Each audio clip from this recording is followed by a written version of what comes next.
everyone. Welcome back to my Let's Play of the Great Ace Attorney Chronicles. When we last left off, we were going on with the case, and we finally have Gina coming up to the stand to, I think, get her input on, God, I forgot, this guy being involved, Eggert Benedict's, I don't remember his name, the egg boy. And yeah, I think we're gonna finally get her testimony as to what happened that day. My audio is still a little jank. I wish I don't know what happened. It might be quiet today. It looks, I don't know. Anyways, not gonna ramble about it, but thank you guys for your patience and for your continued support of the series and the channel. I hope you guys are excited to sort of, I guess, finally see the ending of this game soon. I don't know how much longer the trial has, but yeah, the end is nigh.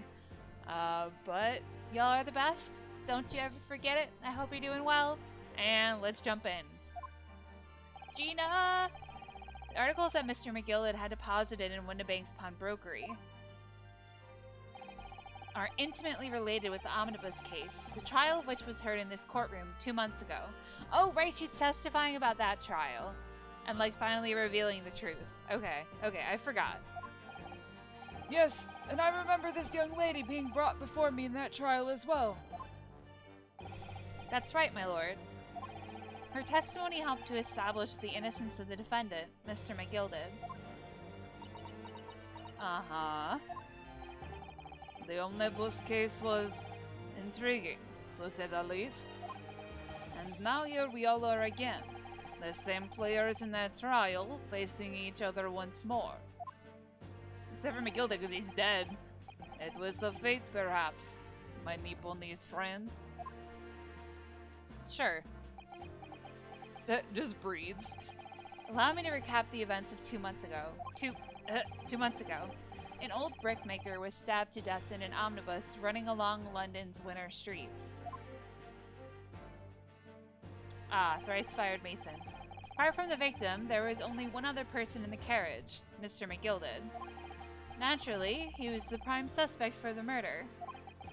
But as the trial progressed, another possibility emerged. That the murder in fact took place above the defendant's head on the roof deck, with the body then being dropped through the skylight into the carriage below. Yeah? It was Miss Lestrade whose testimony brought that possibility to light. At the time of the incident, Miss Lestrade was concealed under a seat in the carriage, hoping to pick the pockets of unsuspecting passengers. Then, immediately after the trial, having been acquitted of the murder, he done been roasted. Mr. McGill died in this very courtroom, in the most extraordinary of circumstances. Mystery that remains unsolved even now, 2 months on, as indeed does the omnibus murder itself. Be that as it may, I recall neither the disc nor this small box being mentioned in the course of those proceedings. Miss Lestrade.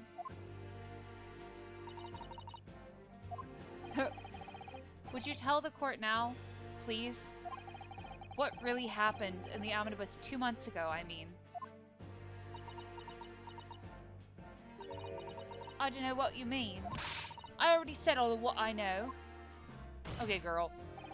And what about everything you told us yesterday from inside your prison cell? Oh. Please, Miss Lestrade. This is extremely important. But... Remember, little girl. If it transpires that you willfully withheld information in a trial 2 months ago, the Home Office will seek to prosecute you for perjury. Oop. It's fine, but low batch strats.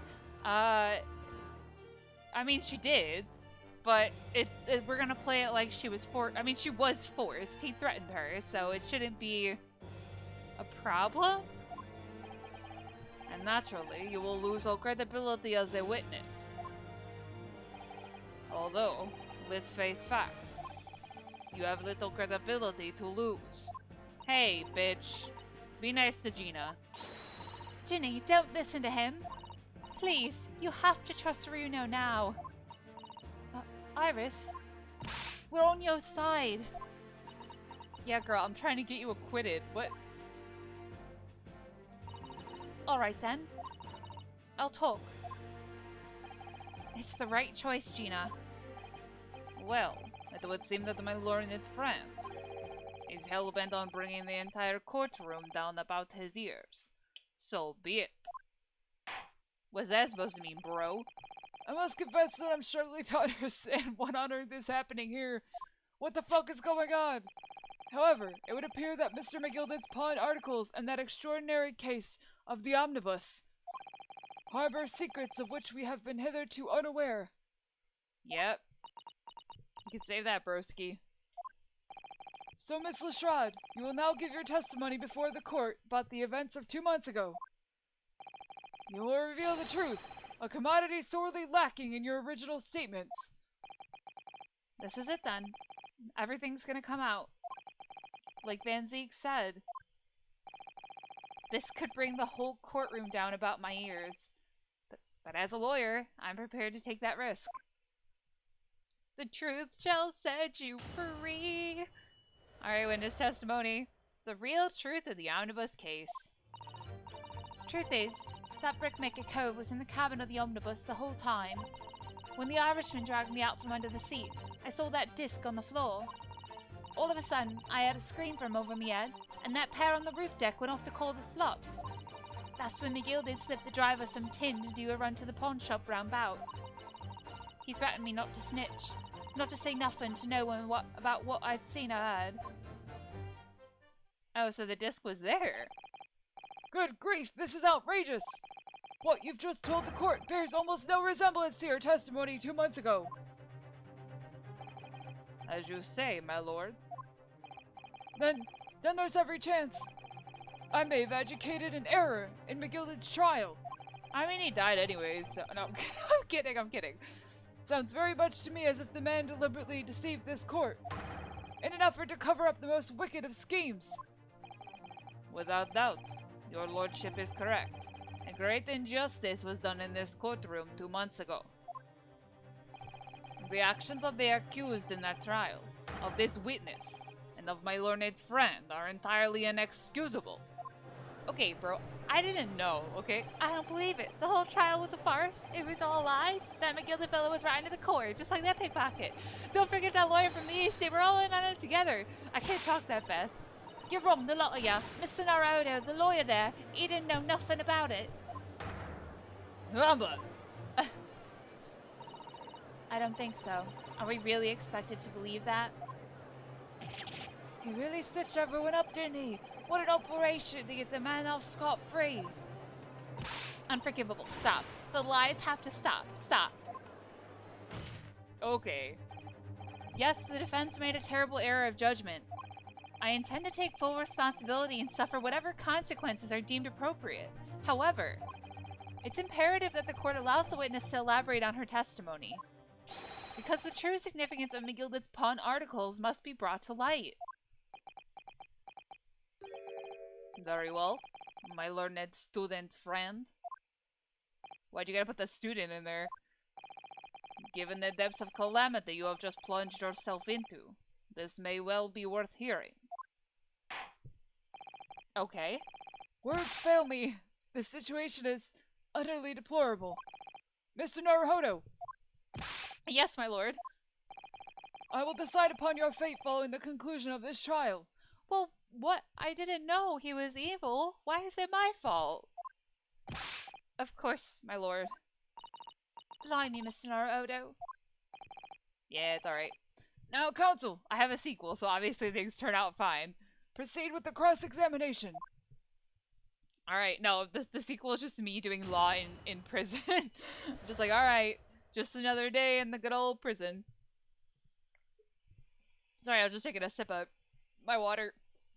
Just so my voice doesn't die. The real truth? Alright. Truth is that Brickmaker Cove was in the cabin of the omnibus the whole time. Press.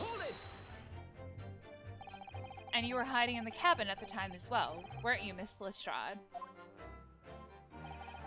If I remember rightly, in the storage compartment underneath one of the seats? Yeah, that's right. It's pitch black under there, so you can't see nothing at all. Now, in your testimony 2 months ago, I feel certain that you claim Mr. McGilded was the sole passenger. Did you not? False testimony, my lord. That's what you told me I had to say.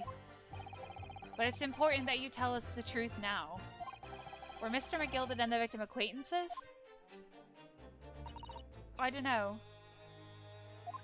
Oh, I thought there was more words. But I did hear him talking a lot. What were they talking about? Well, I couldn't hear too well, but if I had to say, I think it was about money or something. They kept talking about buying and not buying. Huh. Perhaps business dealings of some kind. Well, anyway, they got louder and louder. It started to sound like a proper fight. I was pretty scared by then. I hardly dared to breathe. And then, all of a sudden, I heard a noise like someone keeling over on the floor. It was blooming loud and all. And I believe you let out an involuntary scream. Yeah. And that's what gave me away. Shiz. When the Irishman dragged me out from under the seat, I saw that disc on the floor. Was the disc you saw this disc? Yeah, I reckon it probably was. It was right next to the curved line on the floor. Could this disc have belonged to the victim, perhaps? I don't know, but McGilded picked it up pretty smartish. And then he sat the cove with the knife in his belly up on the seat. What did he say to you at that time? He told me not to say a word about what I'd seen or heard to no one. About the disc and all. I was dead scared. The way he was looking at me, I thought, if I didn't go along with it, I'd get stuck with that knife too. Huh. Then he started asking me loads of questions. Like what my name was and where I lived and that. He asked me about being a diver too. Yo, I'm also a diver. A dark diver. Whoa. But after a while, what had happened in the carriage was noticed? Yeah, that's right. First there was a kind of rapping noise.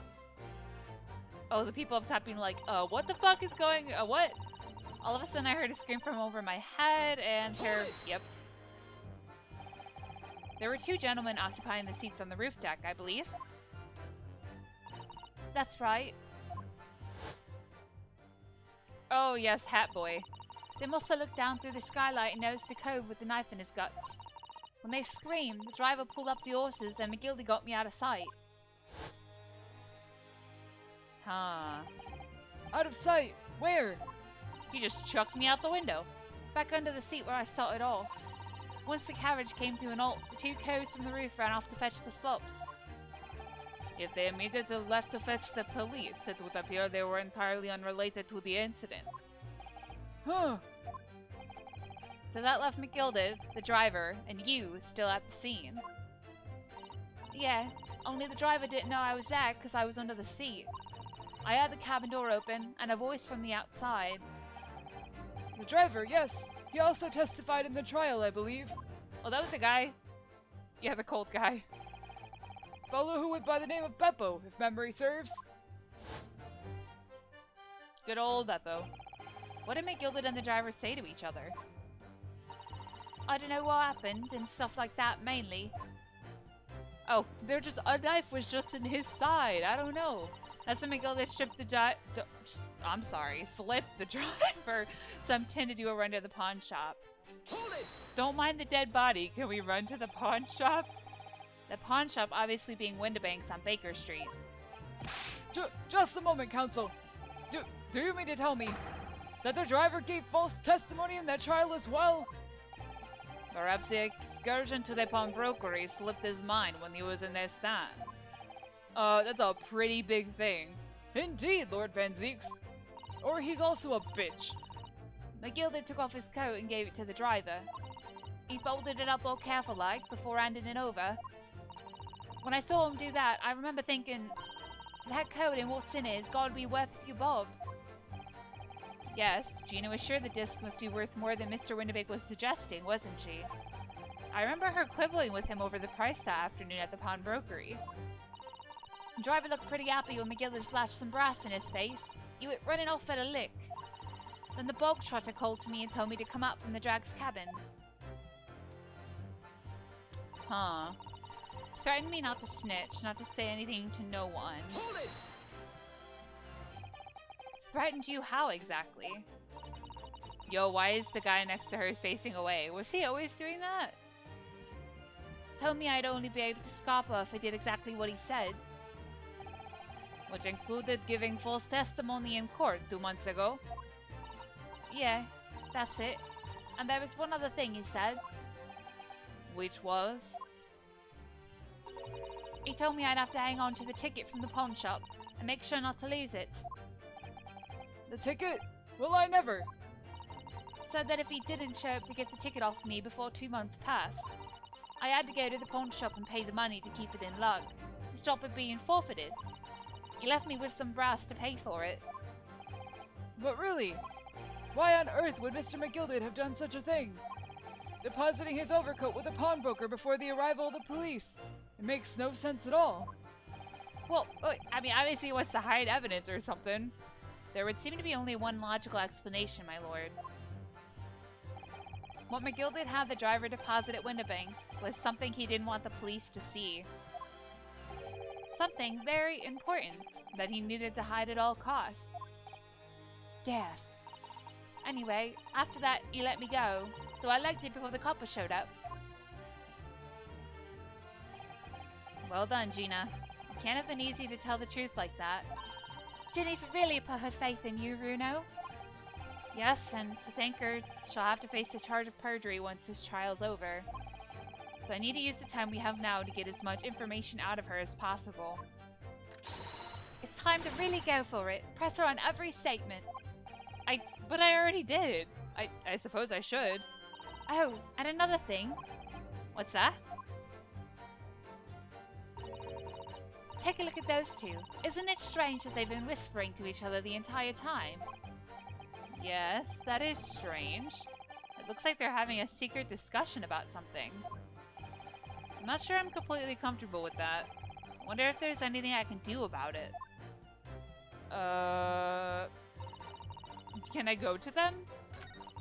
I can't.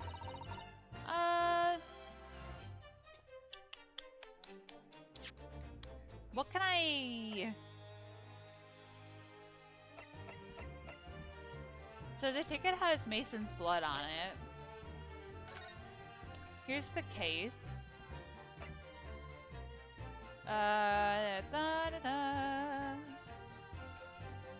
McGilded.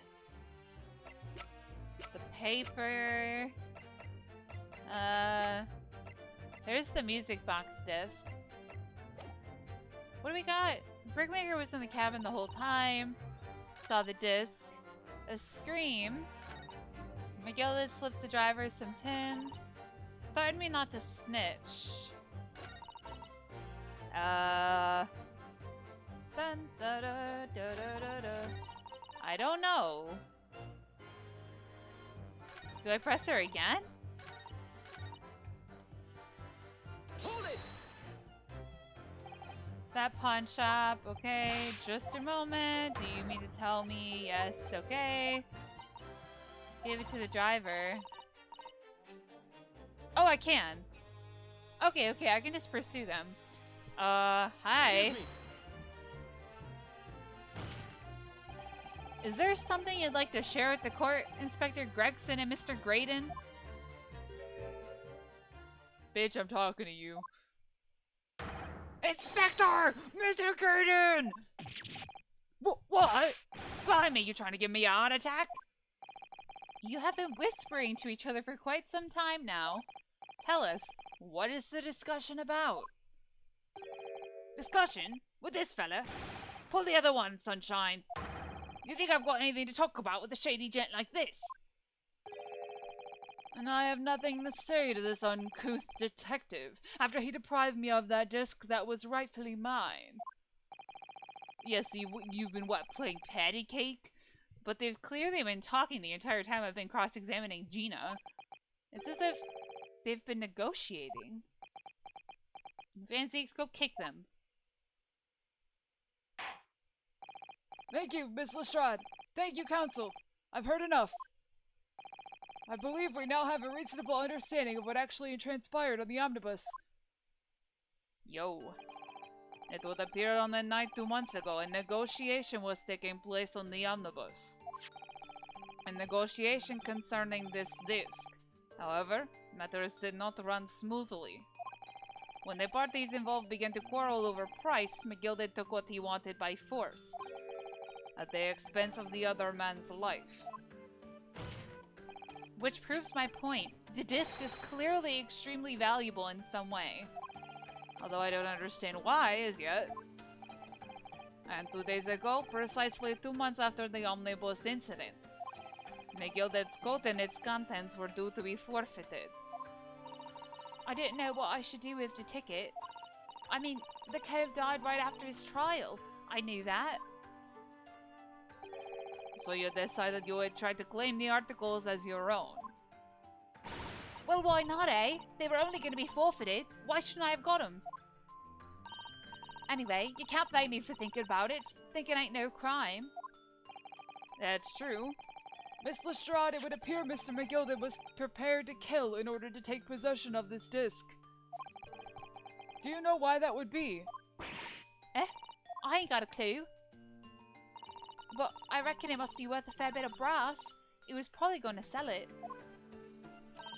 And you can't blame me for thinking that. Thinking ain't no crime. My lord? Oh, the evidence your lordship requested has been located and is ready for the court's inspection, sir. Oh. What evidence? Oh, the box. I forgot about the box. Oh shit, oh shit, oh shit. The mysterious little box deposited by McGilded 2 months ago. There's no doubt in my mind that it's a key piece in this far-reaching puzzle. Is it gonna be empty though? I can't imagine, like... Unless it needed a key. To be continued, let's go! Oh, I thought it was broken. Interesting. Okay, okay.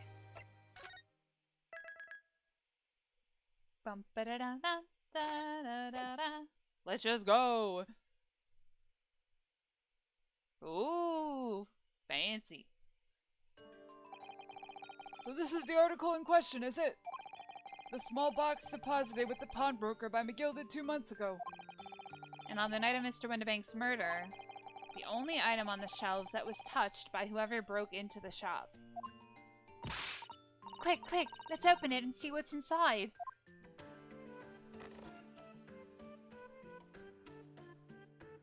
Oh, it's a music box.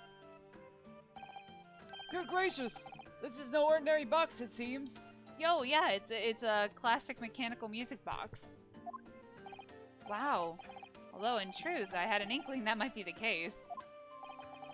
It would appear that the box houses a miniature music box movement. Okay. Then, is it too much to expect? I think it would be reasonable to assume that it is a device to... Wait, oh my god. It is a device for the playback of this disc, my lord. Wait, how big is that box? I don't think that's gonna fit in there, is it? So here we have the means to play back McGilded's disc, deposited at Windibank's at much the same time. Not strictly correct, my lord. It was not McGilded's disc. It was the disc of his victim in the omnibus. But why, for heaven's sake? Are we to understand that the brickmaker was trying to sell this music box disc to Mr. McGilded?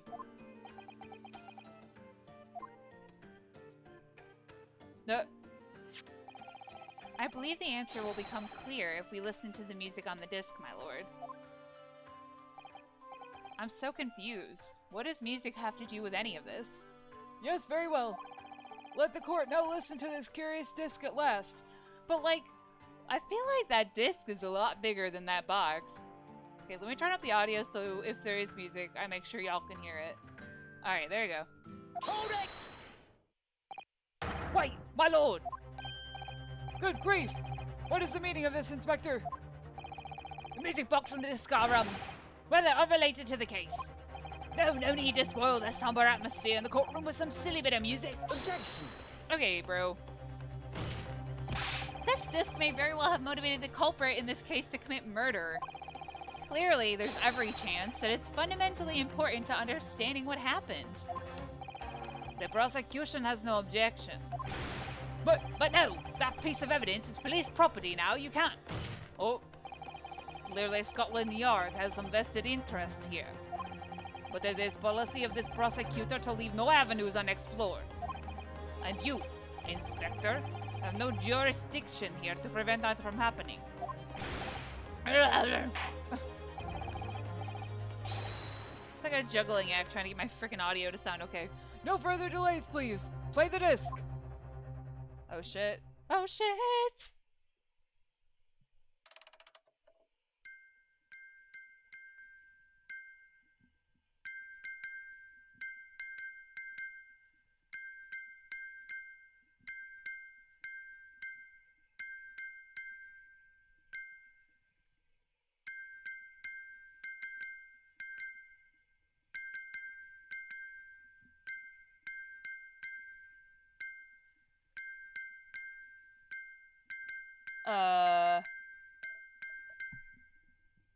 Is it Morse code? Let me turn it back down. I understand. What on earth? That's certainly not what I would call music. No. It's just the same note playing over and over again and in a regular sequence. Huh. Ha ha ha ha ha. Mr. Graydon? This really is priceless. Oh god, he's dancing. After all that, the music box is broken. Broken? It can't be, can it? Well, obviously. In fact, I wouldn't be surprised. Oops, sorry, my button. If the officer sent to fetch it didn't drop it on the way back to the courtroom.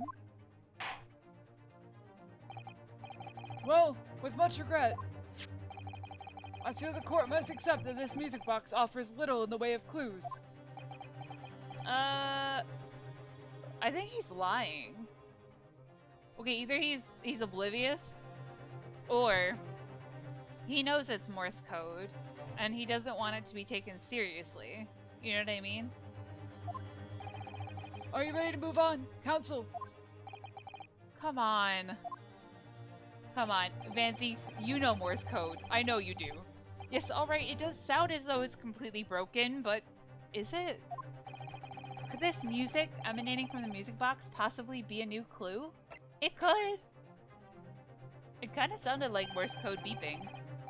I believe that it could be relevant, my lord. Good lord! But how can it be? It's an abomination, counsel. Mere noise. I fail to see how it can have any meaning whatsoever. It does sound strange, I agree, but there's one thing bothering me. While Graydon stands there chortling victoriously, the inspector beside him has a rather telling expression on his face. It's as if Gregson recognizes the sound, as if he's familiar with it, somehow. And that's making him appear extremely on edge. If that's the stance of the defense, my Nipponese friend, answer me this. Oh!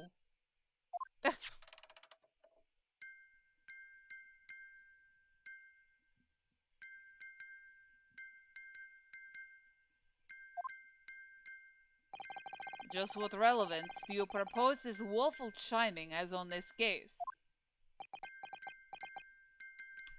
I'm trying to think, what could the message be if it is Morse code? Wasn't there, like, some mention of a bank? with wealth inside. Like, is he trying to, like, break into something? Like, I don't know. Strong hearts involved. It's like, I don't know what it is. It's the defense's belief that the sound emanating from this music box is not supposed to be music. Just because this is a music box, it doesn't necessarily mean the sounds we're hearing are music. Ha, ha, ha. Punk ass egg bitch. Look at that. Smile vanished from Graydon's lips as soon as I said it. I'm on the right lines here. I must be. Hehe. Making deductions based on how people react to what you say. You're acting just like Hurley, Runo. Objection! I know. Do my best. The sounds we're hearing aren't necessarily music. Now that you've told us what they are not. I'm sure the court would like to hear what they are. Do enlighten us, my Nipponese friend. Oh, well, like, didn't she... Susato got a, what the hell? A telegram, right? It's the same principle? Don't they use the, like the... I don't know if they use Morse code, but they use, like, the ticking, right? The tapping? I don't know. Well, surely you have an idea in mind? Because if not, I will eat you alive. It will be the death of your ill-formed argument. Exactly. The music box is clearly broken. Refusing to accept that fact is pure foolishness. Bro, I don't like you. They've got me. I don't know what the answer is yet. Bruno. I've just examined the music box very thoroughly. And I'm fairly certain that it's not broken at all. Really? Really? The way it's been made, it can only produce a single note anyway. Thank you, Iris. Well, I could have told you that. I have a music box like that over here. Well, it's like an actual one. Alright, well, if the music box isn't broken, it must mean that the sounds it's producing have some significance that isn't musical.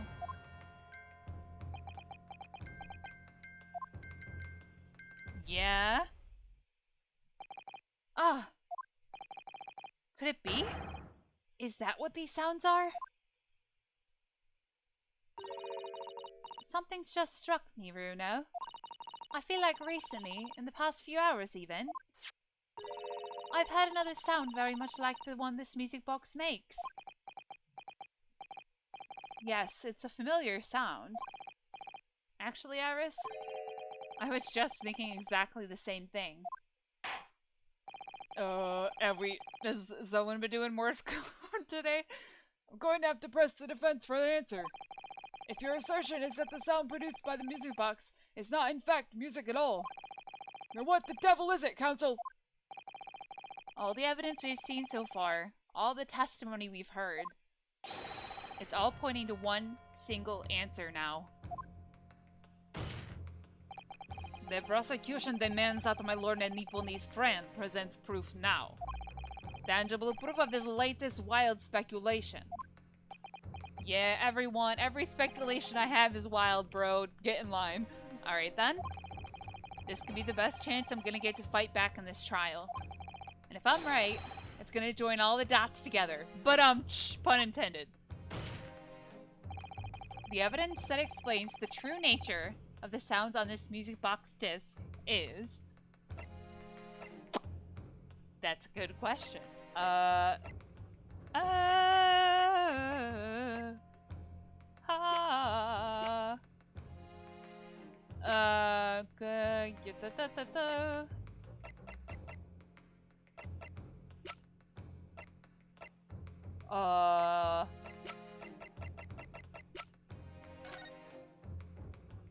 What did this say again? Something about government secrets? Hold on, hold on. Stationary, nope. Leaked overseas for a 10-year-old Chiba. Secret communications. Apparently they've been intercepted. Communications. Oh, are you looking for a new career? I wonder.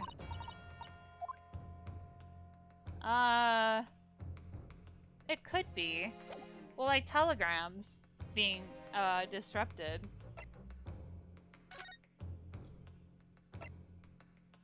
I don't have anything in my case that makes noise, right? Ticket, blood.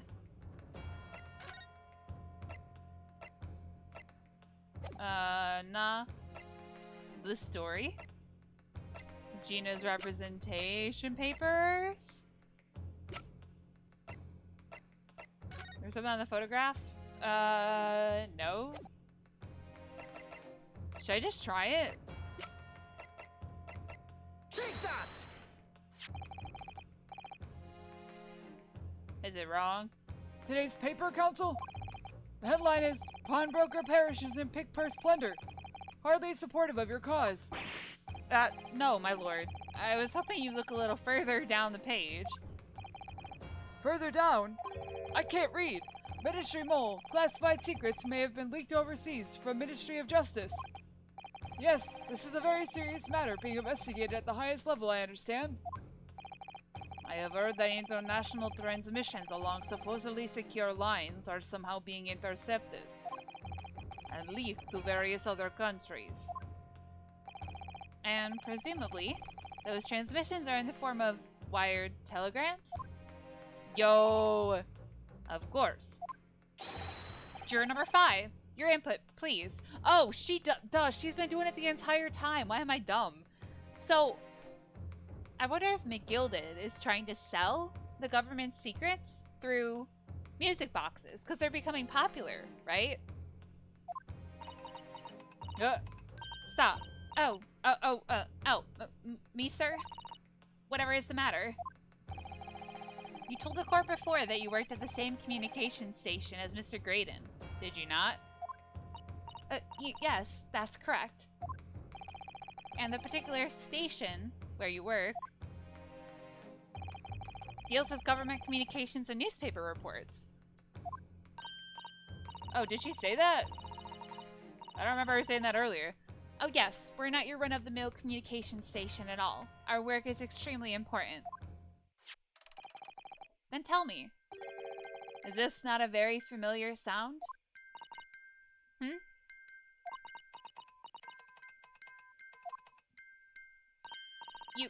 You don't mean to say, is it? That's right, madam. Bears more than a passing resemblance to the sound made by your telegraph machine as you tap. I believe it's called Morse code? But I don't believe it. Oh shit.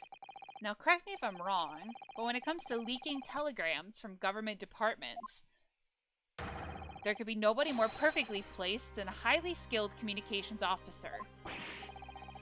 Are you suggesting that the music box disc contains stolen government secrets in Morse code? Oh, and he was selling them. Ah. Order! Order! Please, everyone! Order! But this is high treason, Council.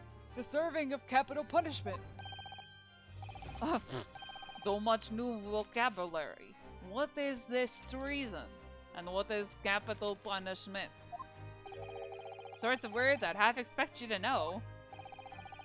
For our sovereign government's confidential information, hostile nations would surely pay almost any price. Yes, and on that night 2 months ago, that was the very negotiation that was taking place inside the omnibus. But in the end, my guild had perished, and the all-important disc lay unclaimed in the pawnbrokery. My word! In which case, whoever stole that information in the first place must surely have been beside himself with worry. Because if the disc were to be discovered before it found its way out of the country, it would reveal an act of high treason, punishable by death. So the culprit had no choice but to retrieve it. And in order to do that, he would have to gain entry to the pawnbrokery illegally in the middle of the night. Because the article left behind by Mr. McGilded would incriminate him too much if it got into the wrong hands. Isn't that right, Mr. Graydon? Ooh. Ooh. You think I've been stealing government secrets? Preposterous. Absolutely preposterous. So, in response to the defense's accusation. You claim complete innocence, do you? Well, of course I do. I've had to stand here in silence while that pretentious foreign lawyer has been prattling away. Objection! Oop. Then by all means, counter their charges, sir. Oh shit, my homeboy Red Six. The prosecution demands a witness testifies. Respond to the... Nope. In response to the accusations brought by the defense. Delighted, I'm sure. Oh, shit. The witness is reminded that the crime under scrutiny in this trial is the murder of the pawnbroker, Mr. Winnebank. That being a most flagitious offense for which the law of this land sanctions a capital punishment. But the heinous act of high treason is no less serious a crime. I urge you to bear that in mind as you testify, Mr. Graydon. Yeah, would you rather be found guilty for murder or high treason? So then, let us proceed. Hold it! Oh, shit. Oh, no, Gregson. Oh, not Gregson. You gotta let us have a rabbit and pork here, Governor. We've got things to say. I beg your pardon. Who do you think you are? Name's Nat Skulkin. Occupation is professional baddie. Name's Ringo Skulkin, but we ain't baddies enough to sell out a motherland. That's right. We're what they call Jesus. the three Skulkin brothers. Ugh. Bad timing, fellas. Very bad timing.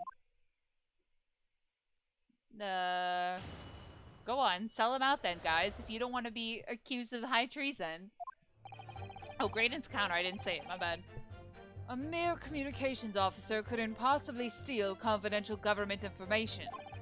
Besides, the sounds produced by that music box aren't even Morse code. It was some low-class brickmaker negotiating with McGilded anyway, was it not? I've no relation to the man. Look, all we done is break into the gaff the other night like what he told us to do.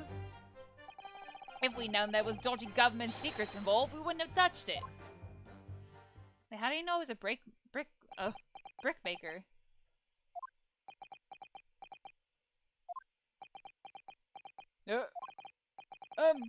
Mr. and Mr. Skulkin, Well, Mr. O'Do, Governor, what's up? do I take it that you now admit to the crime? That's hilarious. That on the night in question, you did indeed gain entry to the premises illegally. And moreover, you did so as a party of three, in collaboration with Mr. Graydon here.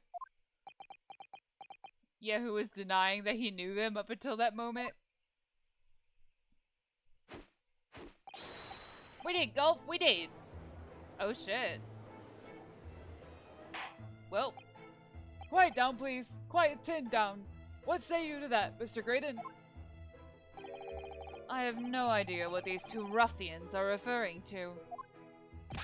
You little rot, getting us all mixed up in this monkey business. You never said nothing about no government secrets. I always supposed to be a straight-up job. And what about the geezer whose shop it was, eh? Poor old bloke didn't have to die, did he? Oh, nice to know who your friends are. Whatever these men say, I deny the accusations.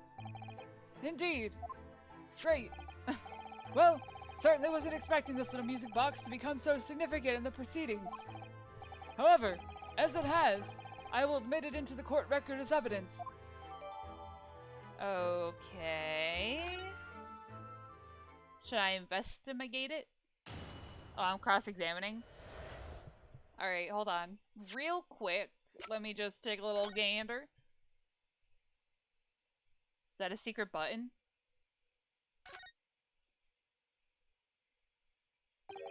Oh. What is it, Runo? I've just noticed something about this music box. It looks like the bottom of it opens up as well. Oh, are we fucking good or are we fucking good? Oh, you're right. But come on then. What are you waiting for? Let's open it. Alright then, here goes. Oh, Look at that. There's another movement on the other side. so, does that mean you can set another disc to play back on this side. Yes, I think so. And it looks like the two movements are linked together. They're linked? So if you had two discs, they would both play back at the same time. Oh, interesting.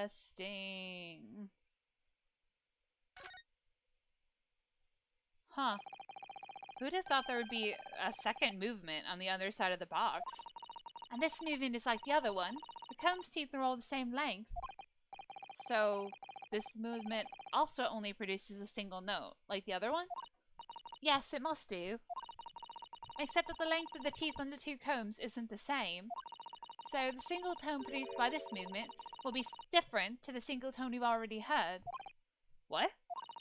Basically, each movement can only produce a single note, but the notes they produce are different.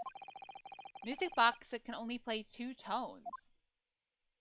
Interesting. Huh. So, I mean, I don't know a lot about telegrams. I don't know if, like, the frequency of the note or the pitch of the note matters. You know what I mean? Like, if this one plays it at a higher tone or pitch, and this one does it at a lower or higher, it would be lower, I think, if they're longer. I wonder. Very interesting, I dare say. Alright, alright. I got my info. Time to press the man. A mere communications officer couldn't steal? They did ever. So, is this newspaper headline accurate? Government communications are being intercepted. How could I possibly know? What do you mean by that? Any important government communications are handled by high-level officers, by specialists. General members of staff in the station where I work will never be entrusted with such sensitive information. Oh no, stop. Must say something, stop. Let me guess. Juror number 5. We regular communication station officers aren't as lowly as you're being led to believe. A team of us are responsible for setting up and testing the telegraphs used by the Ministry. And Mr. Graydon is the team leader. That's fascinating. Graydon is highly skilled operator, stop. Currently in presence of idle, stop. Huh. So you had access to the equipment used for these confidential communications, Mr. Graydon. Well, what of it? The transmissions are always made behind closed doors so they can't be heard. And in any case, all messages are sent in ciphered. Normal employees couldn't possibly understand them. Oh no, stop. Must say something, stop. Mr. Graydon regularly attends meetings with Ministry technicians and the Ministry Communications team. He assists them in ensuring that there are no errors in important internal national communications. And he's received the top prize at the Cipher Cracking Convention 5 years in a row now. Yo, this girl is roasting you, dude. She's like your biggest fan and also your death warrant. Death nail in the coffin. I don't know what that first one said. Anyways, that's fascinating. Oop. Graydon is highly skilled operator, stop. Currently in presence of idle, stop. Well, your idol would appreciate it if you'd keep your mouth shut. She should really pick her idols more carefully. I tell you, this lawyer's accusations are completely unfounded. Okay, dude. Besides, the sound produced by that music box aren't even Morse code. The hell that mean, dude? They're not. To anyone with a brain, that would be blatantly apparent on listening to that music box for even a few seconds. Of course, of course. Surely it can't be that my learned friend is unfamiliar with Morse code. Ouch. He looks genuinely shocked at my ignorance. Ha ha ha. Oh, ha ha ha. Is that him? Oh, ha ha ha. I would be more than happy to demonstrate the basics for you, sir. A lesson? Here in court? Morse code is a continuous series of 2 distinct tones. Oh, hey. The other side of the box has another tone, my homies. Tones, you say? Oh, sorry. Yes, a short dot and a long dash. By combining those in different ways, you construct letters. I see. For example, this is A. Oop. And this is B. That's a lot. But when you listen to the sound produced by this music box, you only hear one tone, don't you? But it sounds so similar. The rhythm of it is the same in everything. But there's no discernible meaning to this apparently random sequence of sounds. So your assertion is fundamentally flawed. This is not Morse code. No! Ha ha ha ha. Really, you shouldn't be so surprised. What did I tell you? That music box is nothing but a worthless piece of scrap. Perhaps you might consider studying your subject matter before casting aspersions in the future. Yeah, stop. Nothing to say but stop. Oh, it's so frustrating, isn't it? Iris? I mean, if the government's secrets were somehow being leaked using the music box, so many other things would slot into place so nicely. Could there still be something I haven't considered? Would it really be impossible to use this music box somehow to play back Morse code? Give it a try. There's still every possibility that this music box was instrumental in the leaking of government secrets. That's the belief of the defense, at least. Objection! Yep. Does it please you in some way, my Nipponese friend, to repeat the same line of argument ad infinitum? I can't. It's already been established that to be Morse code, two tones are required, dots and dashes. Yes, I'm well aware of that. Then, what? Well, it would appear the defense has a hypothesis to put forward. Oh, You had better present your idea at once, Counsel. How do you propose that this music box, which appears to produce only a single tone, could have been used to decipher secret messages into Morse code? da da da da da da da da da da da da da. Oh, da da da da. Open the box. Thank you. They're links. All right, here you go. Got it! Got it. Good gracious! What am I looking at here? Another movement on the other side of the music box. What? Huh. It appears, my lord, that the two movements are linked together. In other words, you could put two discs in this music box, and the sounds of both will play back at the same time. Good heavens! As the court has heard, Morse code comprises of two tones, a short dot and a long dash. With a second disc in place, this music box could be used to generate Morse code and convey a message. Oh shit! This is beyond a joke. I'm sorry? This poor excuse for a lawyer has absolutely no evidence to support his claims. Though, of course, if my learned friend were able to present the court with a second disc, that would be another matter. Well, I can't at the moment. Huh. and may I remind the court that, as the witness has pointed out, he was not the one in the omnibus with McGilded 2 months ago, striking a deal over the disc or discs. Indeed, that was Mr. Mason, the brickmaker. Exactly. I had nothing whatsoever to do with it.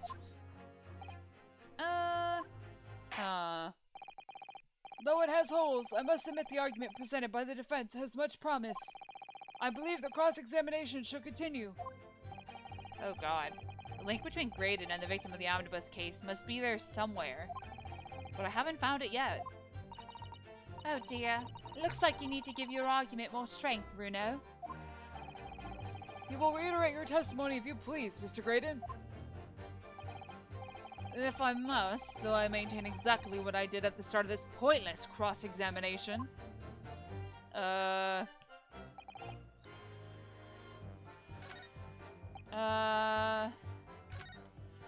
It was some low-class brickmaker. I've no relation to the man.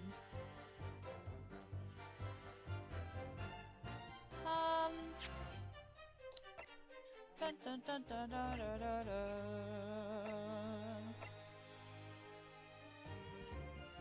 dun. Let me think.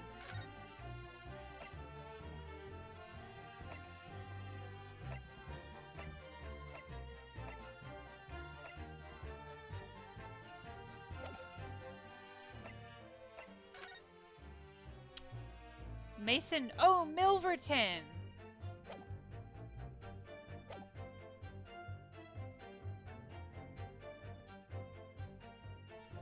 Wait, what's this guy's name? Hold on. Do I have people? Did it take away the people section of this? Hold on. Do I not have that? God, what the hell was his first name? I'm just gonna try it. Maybe I should press him on it first. Hold it! Let me press him on it. So 2 months ago in that omnibus, McGilda killed the brickmaker and stole the disc. Mr. Mason was a single man with almost nothing to his name. It seems he lived in an artisan quarter some years ago, but people there remember little about him. Wi-Fi connection, okay. It doesn't make much sense though, does it?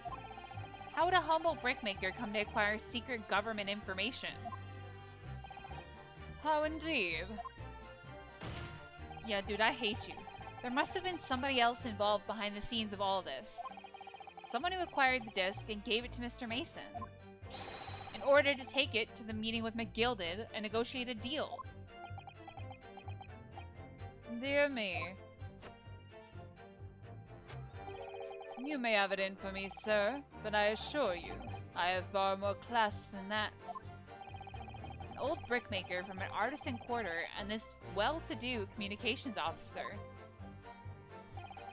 If only I could find some evidence to link the two of them together. If you have nothing more to add on that note, let us return to the witness testimony. Is his name Milverton? Hold on. Low class. Let me just try it. I don't remember. The name sounds familiar. Objection! Oop, shit. Whoop. Yep, there it is. There it is. Okay, yep, I know. Yep, I know. It's okay. Don't worry about it. Oh wait, can I go to the court record from here? People! Oh, Ashley Graydon. That's not even anything related. I don't know why I'm crazy. Does anyone have that name?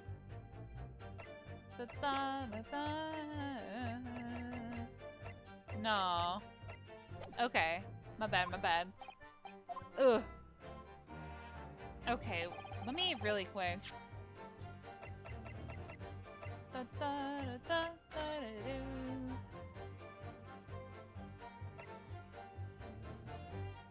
Huh. East End of London. I don't know. Maybe what they say? Look, all we did was break into the gaff the other night, like what he told us to do. Like Mr. Graydon told you to do, you mean? That's it, yeah. Who else, eh? Silly me thought he was just popping in for a natter after all them years, but the writer had a dodgy job for us. Hey, Ash. Yeah. He's like, don't talk to me. Let me stop you there, Mr. Skulkin. After all them years, you say? Do you mean to tell me that Mr. Graydon is an acquaintance of yours? We're the sociable kind of baddies, you know? Sure, let's say Graydon's an old China. Excuse me.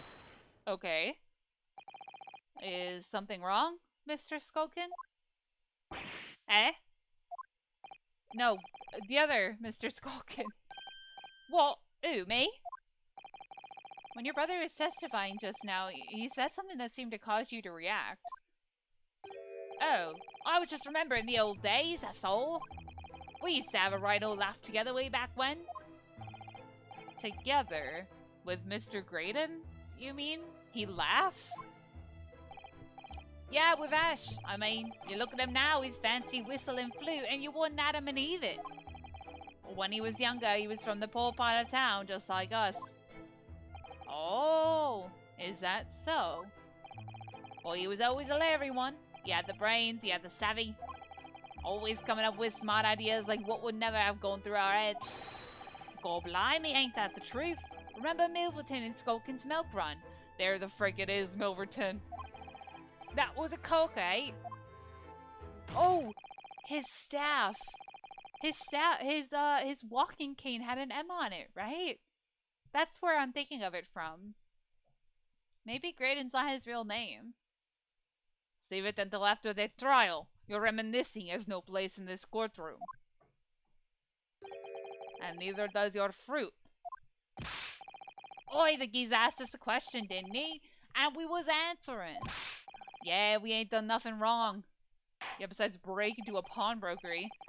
Nevertheless, the court is not prepared to accompany you on your trip down memory lane. Counsel, can we turn our attention back to the testimony, please? I don't know. Could that sentimental story be relevant somehow? Yeah. My lord. Yes, counsel. Brother's last sentimental statement could hold vital information relating to this case.